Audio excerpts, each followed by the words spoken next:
How to change your Gmail address on Android. Hello everyone. In this video, I will show you how to change your Gmail address on Android. First, open the Gmail app on your mobile device. Then, tap on the profile icon in the top right corner.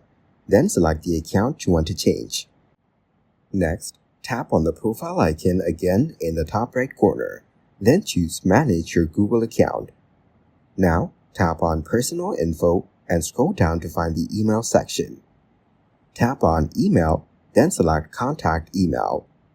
Now, tap on Add Other Email and enter your new contact email. Finally, tap on Add and your new email will be updated. Thank you guys for watching this video. Hope you got some value. Make sure to like the video and subscribe to the channel to get notified of new videos. See you in the next one.